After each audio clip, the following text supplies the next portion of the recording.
जय जोहार, नमस्कार। दैनिक छत्तीसगढ़ चैनल देख रहे हैं आप। छत्तीसगढ़ प्रदेश की आज की 25 बड़ी खबरों की करते हैं शुरुआत। सर्वप्रथम आज की पहली बड़ी खबर के साथ छत्तीसगढ़ के 22 लाख बच्चों के लिए राहत भरी खबर है। छत्तीसगढ़ में आयुष्मान कार्ड से मुफ्त इलाज के लिए राज्य के 22 लाख बच्चों के लिए राहत भरी खबर, क्योंकि अब इनके इलाज में कोई भी परेशानी नहीं आएगी, जिनका विभिन्न तकनीकी कारणों की वजह से आयुष्मान कार्ड या फिर बन नहीं पाया था या अपडेट नहीं हो पाया था। ऐसे में अगर उनके माता पिता के पास आयुष्मान कार्ड है तो इसी आधार पर बच्चों को राज्य के किसी भी अस्पताल में मुफ्त इलाज की सुविधा मिलेगी। दरअसल एक आदेश जारी करके राज्य शासन ने आधार कार्ड में बच्चों के बायोमेट्रिक्स की बंदी से खत्म कर दी है। स्वास्थ्य मंत्री टी.एस. सिंहदेव के मुताबिक आयुष्मान कार्ड से इलाज के लिए बच्चों को परेशान न होना पड़े, इसके लिए यह निर्देश जारी हुआ है।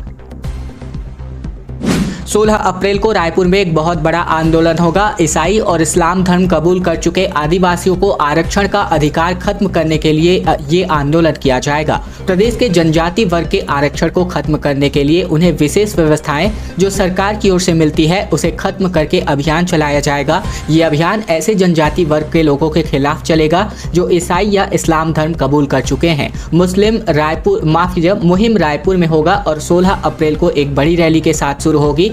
इसकी अगुवाई जनजाति सुरक्षा मंच की ओर से की जाएगी। 16 अप्रैल को महारैली में प्रदेश भर के हजारों की संख्या में जनजाति नागरिक शामिल होंगे। इस रैली पे एक ही मांग सरकार से की जाएगी, वो है डीलिस्टिंग। अर्थात इसका सीधा सा मतलब ऐसे है कि लोग जो आरक्षण की लिस्ट से हैं उनको हटाना जो धर्मांतरण कर चुके हैं। रायपुर में स्कूली बच्चों की टाइमिंग में बदलाव हुआ है। 5 अप्रैल से बदलाव का असर लागू होगा। रायपुर में स्कूल की टाइमिंग आज से बदलने वाली है, 5 तारीख से बदलने वाली है और ऐसे में 7:30 बजे से स्कूल खुलने वाले हैं। ये फैसला बढ़ती गर्मी के चलते लिया गया है। इस संबंध में जिला शिक्षा अधिकारी जी.एल. ठाकुर ने आदेश जारी किया है। नए आदेश के मुताबिक राजधानी के ऐसे स्कूल जो कि पाली में चलते हैं, जो सुबह 7:30 से लेकर 11:30 बजे तक खुलेंगे, और ऐसे स्कूल जो 2 पालियों में संचालित होते हैं उनमें प्राइमरी और मिडिल की कक्षाएं 7:30 से लेकर 11:30 बजे तक सुबह। इसके अलावा दूसरी पाली की कक्षाएं 11:30 बजे से शाम 4:30 बजे तक चलेंगी। हर घर कचरा गाड़ी पहुंचने वाली है, जिसके लिए जीपीएस वाली गाड़ी का इंतजाम किया गया है। फिलहाल भिलाई से खबर, जहां भिलाई नगर निगम ने देश के टॉप 3 स्वच्छ शहरों की रैंकिंग में पहुंचने के लिए अपना प्रयास शुरू किया है। नई सफाई एजेंसी ने हाईटेक तरीके से कचरा का उठाव शुरू कर दिया है। निगम क्षेत्र की सफाई के लिए महापौर नीरज पाल ने 20 नई कचरा कलेक्शन गाड़ियों को हरी झंडी दिखाई है। सभी गाड़ियों में जीपीएस ट्रैकर लगाया जा चुका है। इससे पता चलेगा कि कचरा गाड़ी घर घर तक पहुंच रही है या फिर नहीं। हर गली के बाहर एक QR कोड भी लगाया जाएगा, जिससे मॉनिटरिंग टीम को यह पता चल जाएगा कि कचरा गाड़ी और हेल्पर घर घर तक पहुंच पाए हैं या फिर नहीं। बिलासपुर जिले से खबर, जहां हनुमान चालीसा पाठ में बड़ी संख्या में श्रद्धालु सम्मिलित हुए। देवकी नंदन स्कूल मैदान में आयोजित किए गए श्री हनुमान चालीसा पाठ कार्यक्रम में व्यासपीठ पर पंडित विजय शंकर मेहता व समारोह में उपस्थित पूर्व मंत्री अमर अग्रवाल, पूर्व नेता प्रतिपक्ष धर्मलाल कौशिक समेत बड़ी संख्या में शहरवासी इस कार्यक्रम में सम्मिलित हुए और बड़ी संख्या में सम्मिलित होकर के हनुमान चालीसा पाठ किया गया।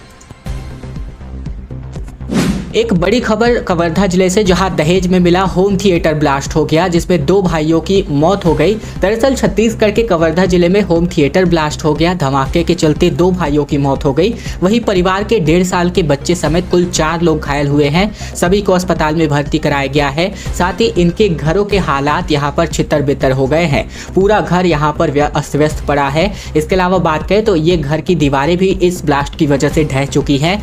2 दिन पहले ही अंजना गाँव में शादी हुई थी। दहेज में उसे होम थिएटर मिला था। बताया गया कि सोमवार सुबह 11 से लेकर 11:30 बजे के बीच घर के लोगों ने होम थिएटर चालू किया। उसी दौरान उसमें एक भीषण ब्लास्ट हो गया, जिसकी चपेट में हेमेंद्र आ गया और उसके साथ उसके भाई की भी मौत हो गई। वही घटना के बाद हेमेंद्र मेरावी के छोटे भाई राजकुमार, सूरज मेरावी, शिव कुमार, इसके अलावा सौरभ और साथ ही दीपक को अस्पताल में भर्ती कराया गया। धमाका इतना जबरदस्त था कि कच्चे मकान का छप्पर ही उड़ गया। इसके अलावा यहाँ पर एक एंगल ये भी सामने आ रहा है कि हो सकता है ये इलाका नक्सल प्रभावित इलाका है। ऐसे में आशंका है कि नक्सलियों ने इस वारदात को अंजाम दिया हो या फिर विस्फोटक लाने के लिए होम थिएटर के अंदर विस्फोटक डाला गया हो। हालांकि अब तक इसे लेकर कोई आधिकारिक जानकारी सामने नहीं आई है।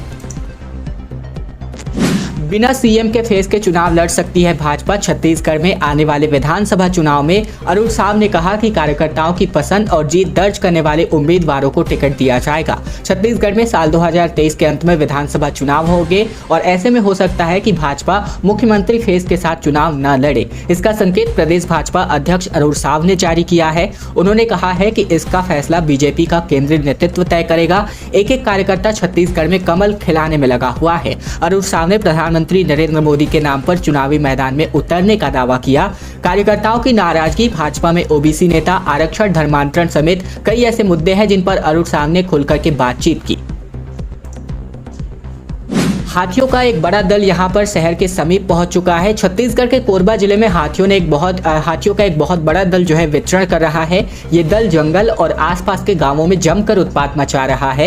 ऐसे में एक वक्त जब हाथियों का दल जंगल से निकलकर गांव के पास से गुजर रहा था, तब उन्हें खदेड़ने के लिए ग्रामीणों ने लाठी दिखाई, जिससे बौखलाकर हाथियों के दल ने ग्रामीणों को ही दौड़ा दिया। बताया जा रहा है कि हाथियों के दल में तकरीबन 30 से अधिक हाथियों को देखा गया है। इस हाथियों की दल में कुछ बेबी एलिफेंट भी शामिल है। कटघोरा वन मंडल की केंदई रेंज में हाथियों का ये दल फिलहाल घूम रहा है। जानकारों के मुताबिक दल में नन्हे बच्चे होने की वजह से ये दल ज्यादा आक्रामक और सजग दिखाई पड़ता है। छत्तीसगढ़ में कोरोना की वजह से एक बार फिर से मौत का मामला सामने आ रहा है। बिलासपुर में 15 दिन के भीतर ये लगातार दूसरी जान गई है कोरोना की वजह से। छत्तीसगढ़ में बिलासपुर में एक बार फिर से मरीज ने अपना दम तोड़ा है कोरोना की वजह से। फिर 15 दिन के भीतर ये लगातार दूसरी मौत है। इससे पहले एक महिला की मौत हो चुकी है। जिस संक्रमित महिला की मौत अभी वर्तमान में जिस संक्रमित की मौत हुई है वह ग्रामीण इलाके से है और अब इसे कोरोना का संक्रमण ग्रामीण क्षेत्र में भी फैलने की आशंका स्वास्थ्य विभाग के द्वारा जताई जा रही है। विभाग की टीम ने शहर के साथ ही अलग अलग क्षेत्रों में कोरोना की टेस्टिंग बढ़ाने का दावा किया। यही वजह है कि जांच शुरू होने के बाद एक एक करके अब तक 15 से अधिक मरीज मिल चुके हैं। वर्तमान में 12 एक्टिव केसेस हैं। बाघ या फिर लकड़बग्घे का निशान एक बार फिर से जंगल में पाया गया है। पंजों के निशान मिलने की वजह से ग्रामीणों में दहशत का माहौल है। छत्तीसगढ़ के सूरजपुर जिले के उड़गी वन परिक्षेत्र में काला मांझन जंगल से कुछ दिन पहले ही वाइल्ड लाइफ और वन विभाग की संयुक्त टीम ने एक घायल बाघिन का रेस्क्यू किया था। रेस्क्यू के बाद से ही आसपास के जंगल में कई और बाघों को देखे जाने की चर्चाएं जोरों से होने लगी हैं। इन्हीं के साथ ही वन विभाग ने जंगल में जगह जगह पर ट्रैकर कैमरे लगाए हैं और इन कैमरों के माध्यम से निगरानी शुरू की गई है। गांवों में मुनादी कराकर ग्रामीणों को जंगल की तरफ न जाने की अपील की गई है। बाघिन के रेस्क्यू के बाद से ही सोशल मीडिया में लगातार बाघों के विचरण करते हुए वीडियो वायरल हो रहे थे, जिसको लेकर अभी संशय की स्थिति बनी हुई है। दोस्तों, खबरों में आगे बढ़े इसके पहले अगर आप छत्तीसगढ़ के हैं और छत्तीसगढ़ की तमाम बड़ी खबरें रोजाना इसी प्रकार ठीक इस चैनल के माध्यम से देखना चाहते हैं तो नीचे लाल कलर का सब्सक्राइब बटन दिया है, जिसे दबाकर चैनल को आपको सब्सक्राइब करना है ताकि प्रतिदिन की महत्वपूर्ण खबरें, छत्तीसगढ़ के समाचार बिना रुकावट रोजाना हम आप तक पहुंचा सकें। तो चैनल को जरूर सब्सक्राइब कीजिएगा। प्रधानमंत्री नरेंद्र मोदी से 5 अप्रैल को छत्तीसगढ़ के 14 विधायक मुलाकात करने वाले हैं। चुनाव सहित कई ऐसे विभिन्न मुद्दे हैं जिनको लेकर के चर्चा हो सकती है। छत्तीसगढ़ के सभी 14 विधायक जो कि भाजपा के हैं 5 अप्रैल को प्रधानमंत्री नरेंद्र मोदी से मुलाकात करेंगे। पूर्व मुख्यमंत्री डॉक्टर रमन सिंह के नेतृत्व में सभी विधायक दलों का प्रतिनिधिमंडल दिल्ली कूच करेगा। प्रधानमंत्री कार्यालय ने भाजपा विधायकों से मुलाकात करने के लिए समय भी सुनिश्चित कर दिया है। जानकारी मिल रही है कि भाजपा विधायक प्रधानमंत्री से मुलाकात करके प्रदेश में होने वाले अगले विधानसभा चुनाव को लेकर वर्तमान में निर्मित राजनीतिक परिस्थितियों को साझा करेंगे। इसके अलावा भी छत्तीसगढ़ के तमाम राजनीतिक मुद्दों पर प्रधानमंत्री के सामने रखा जाएगा। पूरी ताकत से चुनाव लड़ेगी जोगी कांग्रेस, अमित जोगी के ट्वीट पर पार्टी की प्रतिक्रिया सामने आ रही है। पुत्र भावना को समझे, 4 अप्रैल को सीएम हाउस का घेराव यानी आज के दिन होने वाला है। जोगी कांग्रेस के प्रदेश अध्यक्ष अमित जोगी के ट्वीट के बाद कयास लगाए जा रहे थे कि जोगी परिवार विधानसभा चुनाव से खुद को दूर रखेगा, लेकिन अब उनके पोस्ट पर पार्टी की प्रतिक्रिया सामने आई है, जिसमें कहा गया है कि जोगी कांग्रेस विधानसभा चुनाव से पूरे दमखम से लड़ेगी और पार्टी के कार्यकर्ता 4 अप्रैल को सीएम हाउस का घेराव करेंगे। उन्होंने कहा कि अमित जोगी के ट्वीट पर बेटे की भावना को समझने की जरूरत है। सोशल मीडिया पर पोस्ट करते हुए अमित जोगी ने लिखा था कि राजनीतिक जीवन से बड़ी जीवन नहीं हो सकती। अमेरिका में हॉलीवुड का नजलवा दिखने वाला है, क्योंकि 7 अप्रैल को छत्तीसगढ़ी फिल्म जिसका नाम जिमी कांदा है रिलीज होने वाला है, जो कि विदेशों में भी इस फिल्म को यहाँ पर जो है प्रदर्शित किया जाएगा। छॉलीवुड अब सिर्फ छत्तीसगढ़ तक ही सीमित नहीं रह चुका है, इसका बोलबाला अमेरिका तक पहुंचने लगा है। दरअसल छॉलीवुड फिल्म जिमीकांदा छत्तीसगढ़ के अलावा नागपुर और अमेरिका में भी रिलीज होने वाली है। ये फिल्म आगामी 7 अप्रैल को छत्तीसगढ़ के सिनेमाघरों में रिलीज हो जाएगी। इस फिल्म में अभिनेता और अभिनेत्री के अलावा निर्माता और अन्य कलाकारों की टीम बिलासपुर प्रेस क्लब में मीडिया से चर्चा करने पहुंचे और फिल्म का प्रमोशन भी किया गया। फिल्म के डायरेक्टर गजेंद्र श्रीवास्तव के मुताबिक फिल्म जिमीकांदा छत्तीसगढ़ के इतिहास में एकमात्र ऐसी फिल्म है जो सबसे कम समय में बनाई गई है। प्रधानमंत्री मोदी से युवक कांग्रेसी 3 सवाल पूछने वाले हैं। प्रदेश के सभी 90 विधानसभा से 1 लाख पोस्ट कार्ड रवाना किया जाएगा और अभियान की शुरुआत हो चुकी है। छत्तीसगढ़ से यूथ कांग्रेस प्रधानमंत्री नरेंद्र मोदी को भेजने के लिए पोस्ट कार्ड अभियान शुरू कर रही है। इस अभियान में प्रदेश की 90 विधानसभाओं में यूथ कांग्रेस के कार्यकर्ताओं द्वारा 25 दिनों तक घूम घूम करके एक विशेष अभियान चलाया जाएगा। पोस्ट कार्ड अभियान में प्रधानमंत्री मोदी से प्रदेश के युवा पोस्ट के माध्यम से 3 महत्वपूर्ण सवाल पूछेंगे। युवा कांग्रेसी सभी विधानसभाओं में 1 लाख से ज्यादा पोस्ट कार्ड प्रधानमंत्री नरेंद्र मोदी के निवास भेजने वाली है।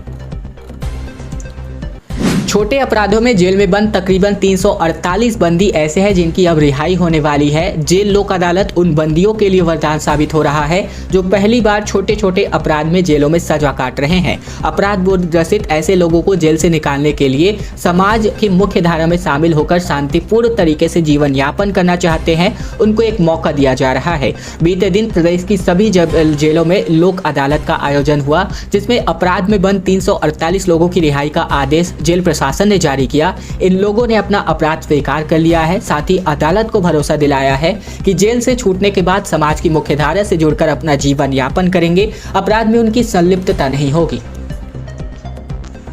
तेंदूपत्ता संग्राहक सड़क पर उतर आए। अपनी लंबित भुगतान की मांग को लेकर के चक्का जाम किया गया, साथ ही डीओफए के दफ्तर का घेराव भी किया गया। छत्तीसगढ़ के बीजापुर से खबर, जहां भैरमगढ़ वन परिक्षेत्र में तेंदूपत्ता संग्रहण और वन एवं परिवहन के लंबित भुगतान को लेकर के यहां पर चक्का जाम की स्थिति निर्मित हुई। भाजपा के बैनर तले सैकड़ों संग्राहकों ने डीएफओ दफ्तर का घेराव कर दिया। घेराव के दौरान तेंदूपत्ता संग्राहकों ने जमकर नारेबाजी की। आंदोलन के दौरान डीएफओ अशोक पटेल की ओर से संतोषप्रद जवाब नहीं मिलने पर ग्रामीणों के साथ प्रदर्शन कर रहे भाजपा के पूर्व मंत्री महेश गागड़ा समेत सभी भाजपाई उग्र हो गए और ग्रामीणों के साथ जिला मुख्यालय के अस्पताल चौक पर चक्का जाम कर दिया गया। पंचायत सचिवों का विरोध प्रदर्शन लगातार जारी है। हड़ताल वापसी आदेश की छाया प्रतियों को इन पंचायत सचिवों ने जला दिया। छत्तीसगढ़ पंचायत सचिव के प्रांतीय आह्वान पर परीक्षा अवधि के बाद शासकीयकरण नहीं होने के कारण जिले के सभी विकास खंड के जो ग्राम पंचायत के सचिव हैं अपनी मांगों को लेकर 16 मार्च से अनिश्चितकालीन हड़ताल पर है। बता दें कि 6 मार्च 2023 को बजट में पंचायत सचिवों के शासकीयकरण के संबंध में राज्य सरकार के द्वारा सचिवों के लिए किसी भी प्रकार की सकारात्मक पहल नहीं होने के कारण सभी सचिवों में आक्रोश और नाराजगी है। ऐसे में छत्तीसगढ़ शासन संयुक्त सचिव पंचायत और ग्रामीण विकास कार्यालय से पंचायत सचिवों को 24 घंटे के अंदर काम पर वापस जाने का आदेश जारी किया गया। इससे नाराज पंचायत सचिवों ने नारेबाजी करते हुए आदेश की छाया प्रति को जला दिया और मांगे पूरी नहीं होने तक काम पर वापस लौटने की बात कही गई। पुलिस प्रशासन की लापरवाही निकलकर सामने आ रही है। नाबालिग बच्चियों की गुमशुदगियों पर शकुंतला वेलफेयर फाउंडेशन ने यहां पर धरना प्रदर्शन किया। सरगुजा जिले के बतौली में पुलिस की लापरवाही सामने आ रही है। बता दें कि 5 साल पहले परिजनों ने नाबालिग बच्ची की गुमशुदगी की सूचना पुलिस प्रशासन को दी थी। इसके बावजूद पुलिस इस बच्ची का पता लगाने में असफल रही। हालांकि जब तक इस बात की जानकारी जय शकुंतला वेलफेयर को मिली, फाउंडेशन को मिली, तब तक सैकड़ों महिला कार्यकर्ताओं के द्वारा बतौली थाना पहुंचकर धरना प्रदर्शन किया गया। जिसके बाद एसडीओपी ध्रुवेश जायसवाल ने कहा कि महिला संगठन द्वारा धारा 363 के तहत आगे की कार्यवाही की जाएगी। 22 अप्रैल को मुख्यमंत्री निवास का घेराव अनियमित कर्मचारी करने वाले हैं। आगामी 22 अप्रैल को धरना प्रदर्शन एवं मुख्यमंत्री निवास का अनियमित कर्मचारियों के द्वारा घेराव किया जाएगा। अनियमित कर्मचारी मोर्चा संयोजक गोपाल प्रसाद साहू के मुताबिक नियमितीकरण, पृथक कर्मचारियों की बहाली, अंशकालीन कर्मचारियों की पूर्णकालीन करने समेत आउटसोर्सिंग और ठेका प्रथा बंद नहीं होने से आहत तकरीबन 54 ऐसे अनियमित संगठन हैं, अनियमित कर्मचारी हैं जो कि 22 अप्रैल 2023 से धरना स्थल तूता यानी निमोरा नवा रायपुर में अर्धनग्न होकर के धरना प्रदर्शन करेंगे। साथ ही मुख्यमंत्री निवास का घेराव कर अपनी बात शासित प्रशासन के समक्ष मजबूती से रखेंगे और मुख्यमंत्री के नाम ज्ञापन सौंपा जाएगा। ईडी ने जिनके यहाँ छापे मारे उनकी प्रेस कॉन्फ्रेंस आयोजित की गई। मेयर ने कहा कि रमजान में मुझे नमाज पढ़ने की अनुमति नहीं दी गई। सन्नी बोले कि भाजपा ज्वाइन करने को कहा गया। दरअसल किसानी करना मेरा पेशा है, राजनीति हम वर्षों से करते आ रहे हैं। ईडी कोल मामले को लेकर कार्यवाही कर रही है। मैं खनिज निगम का चेयरमैन हूँ, लेकिन मेरे और मेरे परिवार का कोयला से कोई लेना देना नहीं है। पता नहीं मेरे यहाँ क्यों छापेमारी की गई, ये कहना है खनिज विकास निगम के अधिकारी अध्यक्ष गिरीश देवांगन का। दरअसल छत्तीसगढ़ में जिन कांग्रेस नेताओं के यहाँ छापे पड़े, उन्होंने संयुक्त रूप से प्रेस कॉन्फ्रेंस लेकर ईडी के खिलाफ कार्यवाही को किए गए सवाल उठाए गए। तहसीलदार के गाड़ी के सामने एक युवक लेट गया, बोला मुझे न्याय चाहिए, मैं यहाँ से नहीं उठूंगा, मर जाऊंगा, सबका घर तोड़ना चाहिए। बलौदाबाजार जिले में एक युवक तहसीलदार की गाड़ी के सामने ही लेट गया। अपनी मांगों को लेकर लेटकर वो कहने लगा कि मुझे न्याय मिलना चाहिए, नहीं उठूंगा, मैं मर जाऊंगा, यदि मेरा घर तोड़ा गया तो सबका घर तोड़ना चाहिए, ऐसे नहीं चलेगा। इस बात को लेकर युवक और उसके साथी काफी देर तक तहसीलदार से बहस करते रहे। पूरा विवाद अतिक्रमण हटाने से जुड़ा हुआ है। खैर दोस्तों, आज की खबरों का सिलसिला बस यही तक का था। अगर आपको यह वीडियो पसंद आए तो वीडियो को लाइक कीजिएगा। चैनल पर नए हैं तो चैनल को सब्सक्राइब करना मत भूलेगा, ताकि प्रतिदिन की महत्वपूर्ण खबरें, छत्तीसगढ़ समाचार हम आप तक रोजाना पहुंचा सके।